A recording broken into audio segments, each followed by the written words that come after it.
Lee's Boxing Truth. So this is Gervonta Tank Davis, keys to defeating Ryan Garcia. What Gervonta Tank Davis has to do in this fight is, for the first time in probably a couple of his fights, he has to worry about the power of another fighter. And I know people are saying nobody's worried about Ryan Garcia's power, but when you hear Gervonta Tank Davis say the only thing you have is a left hook, take note.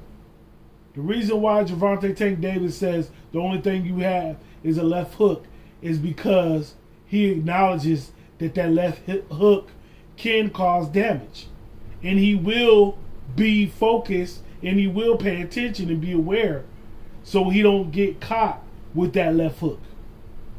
Because this is boxing. A place punch can definitely hurt a fighter, especially if you're not ready for that punch. So what Gervonta Tank Davis must do is he must be use a little bit more defense than he has been in other fights. Because I've noticed that when he noticed that a fighter doesn't have that type of punching power, sometimes he may throw caution to the wind.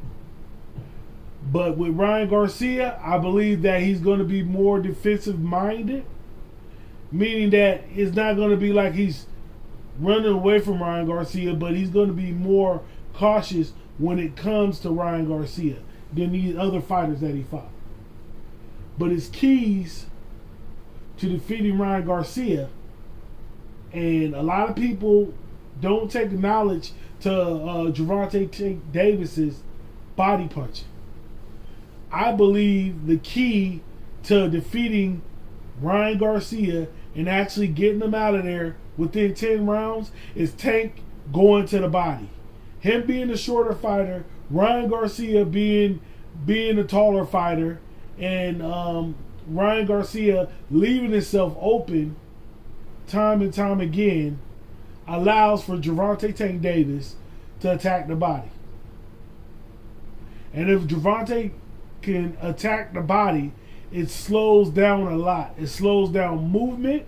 So instead of being on the move, instead of that fast, snappy jabs and stuff, more than likely the jab starts slowing down. And once the jab starts slowing down, the target is not as hard to hit.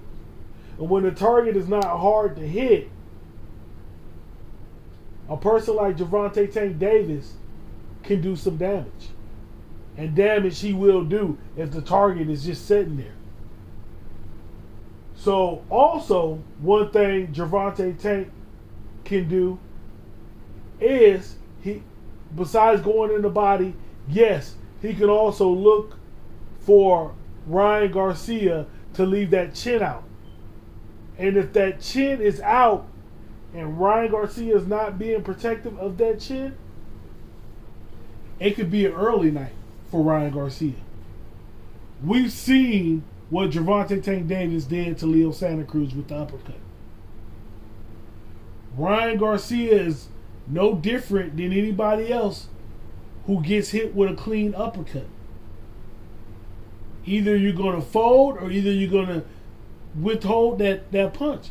We're going to find one thing out for sure: how strong Ryan Garcia really is and how strong that chin is. Because Gervonta Tank Davis is going to test every aspect of the body and of the chin, and he's going to try to get in there as much as he can. And he's going to try to, do his will. It might take Gervonta some rounds to get started, but my personal opinion, I don't even think Gervonta should, take off that many rounds, probably a round or two at the most. And once he fills them out, I feel that once he fills out and gets does his calculations, he should go in there.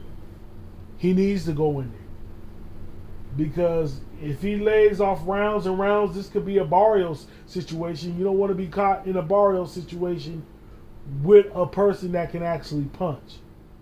So with that being said, the keys to Gervonta Tank Davis defeating Ryan Garcia is he needs to attack the body. Lee's Boxing Truth. Like, comment, subscribe.